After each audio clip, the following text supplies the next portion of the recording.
Our suffering has become so glorified that immediately you tell someone you're Nigerian, they just expect you to be this superwoman or superman. But there's a lot to this story. There's a lot to why our hustle culture is the way it is, and it all started from nursery school. Going to nursery school in a low income household where after nursery school, maybe you're not very aware. The only thing you can remember is your teacher flogging you for tissue and soap that your parents did not provide. Not shouting at your parents, oh, flogging you in nursery school or kindergarten. Mind you, around this time you're 2 to 4.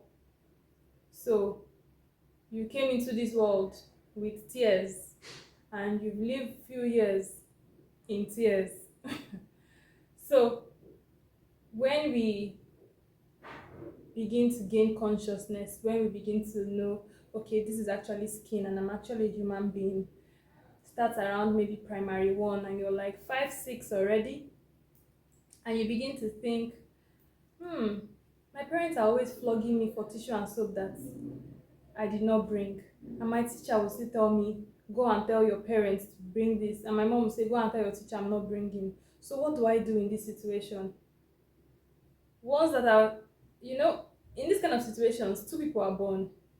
The thieves, or let me say three. The thieves that do not have the mind to bully people physically. The bullies who would outrightly beat you up and take your stuff.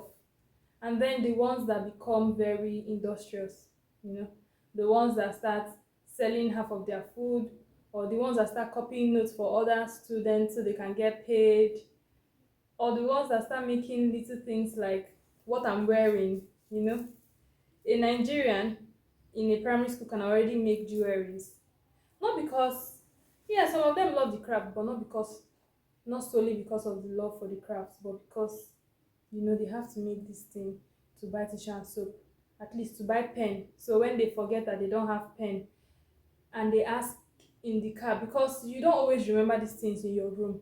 I mean, even the best student does not always remember that, oh, my ink is finished in their room. So sometimes you remember halfway to school, oh, I need pen. And then your parents, because they're already stressed at work, they're even thinking of how their boss is going to shout at them now.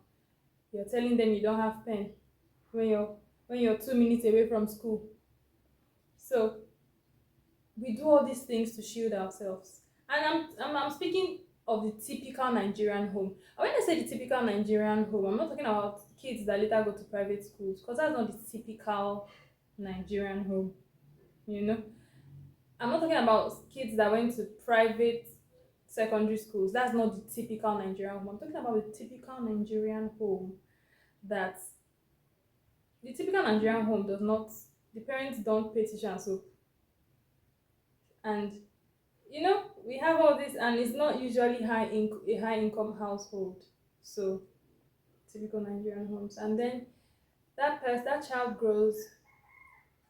Mind you, we're expected to ace our exams. Don't you dare tell me you got C5. The people that had A, do they have two heads? And because everybody chests suffering differently does not mean that our suffering is invalid. Because someone suffers and still gets an A, and maybe you're suffering and you get a C, does not now mean, oh, you're weaker, because after all, that person is suffering too. We are different human beings, and human beings should be embraced in all our differences. This is also why we need to teach love. So, and people see us and say, oh, you hustle a lot. My dear, we did this for survival. Okay, it's not because we loved to work so much, it's because we had to do it to protect ourselves and to also put food on our table. So by JS1 you're already very industrious, except maybe you just don't care.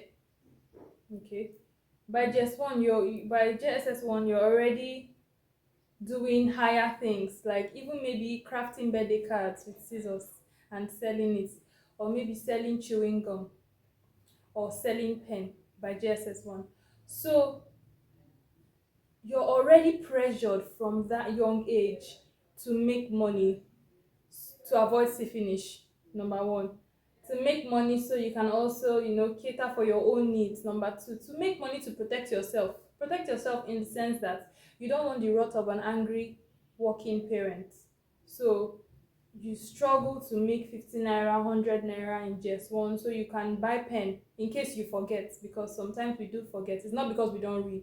Sometimes we do forget that we don't have pen in our bags. It happens to the best of us. So you protect yourself from all that harm. And this is just what the Nigerian education system, and combined with a low income household, does to one's psychology.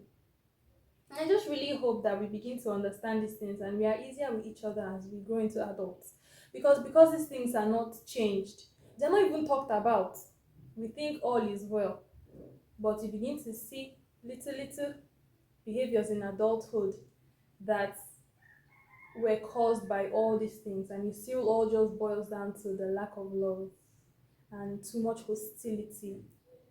And so, what do you think can be done? When should we start these teachings? Is it too late to learn?